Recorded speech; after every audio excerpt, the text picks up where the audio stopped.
Assalamualaikum warahmatullahi wabarakatuh. Selamat pagi, selamat beraktivitas kami ucapkan kepada kita semua. Jadi kegiatan kita pada hari ini, kita akan melaksanakan goro bersama dengan masyarakat Kampung Marangai, Jorong Pauh, Kenagarian Pauh Kamangmudi, dan juga kita kedatangan adik-adik mahasiswa pengabdian masyarakat Prodi Pendidikan Agama Islam UIN Syekh M. Jamil Jambi Bukit Tinggi, yang nantinya akan ikut bergoro bersama-sama dengan kita di Musala Istiqomah Kampung Marangai. Dan juga sore nanti sebagai kegiatan tambahan untuk adik-adik mahasiswa ini, kita akan mengajak mereka bergoro membersihkan makam salah satu pahlawan pejuang Perang Kamang yang ada di Sungai Darih, yaitu makam Inye Syekh Haji Jabang. Dan kita juga akan memperkenalkan bagaimana sejarah perjuangan beliau kepada adik-adik mahasiswa ini. Jadi mari sama-sama kita ikuti kegiatan kita pada hari ini.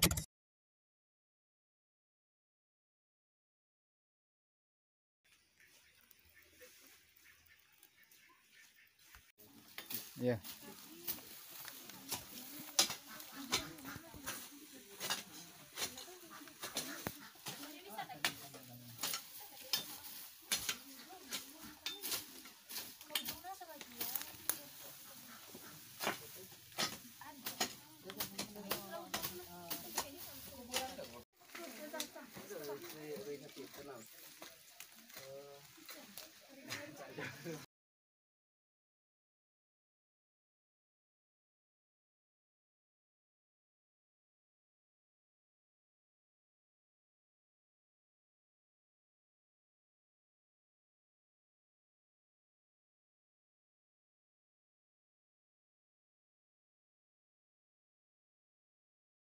Mantap.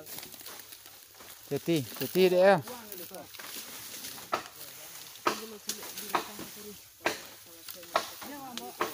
Kau udah celai ya kau? Kau bisa celai kau? Bisa.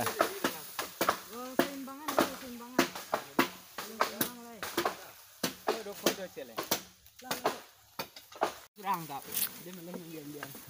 Tolongan lah. Dia. Dia jorong tu yang serang rai ko kari fotoi.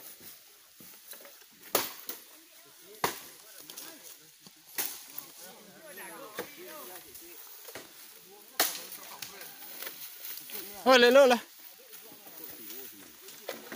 Menuju surau kita supaya nak makan sama-sama ngawak. Supaya nak kita isi dulu kampung tengah kita. Supaya timbul tanah gua balik. Itu lah. Jadi kalau sudah makan beko ada bahasa kadang-kadang ada awak. Nak do Mariau dan panjang gitu lah. Kita bahas dulu. Itu.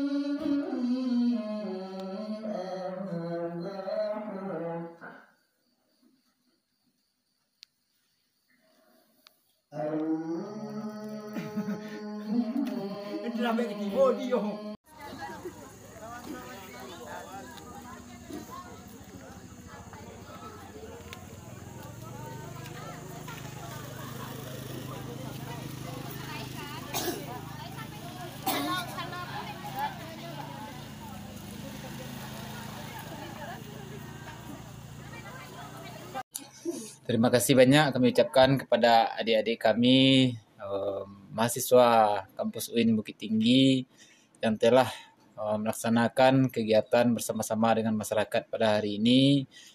Mudah-mudahan kegiatan yang adik-adik lakukan ini dicatat sebagai amal ibadah di sisi Allah Subhanahu wa taala.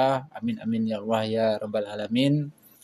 Dan kita mohonkan kepada Allah bersama-sama, mudah-mudahan Allah mencurahkan rahmat kemudahan di dalam menimba ilmu pendidikan kepada adik-adik kami semua. Dan kami selaku masyarakat Kampung Marangai, Kenagarian Pauh Kamangmudi mengucapkan mohon maaf yang sebesar-besarnya jikalau layanan kami ada yang tidak berkenan di hati adik-adik kami semua. Dan kita sudahi dengan Assalamualaikum warahmatullahi wabarakatuh.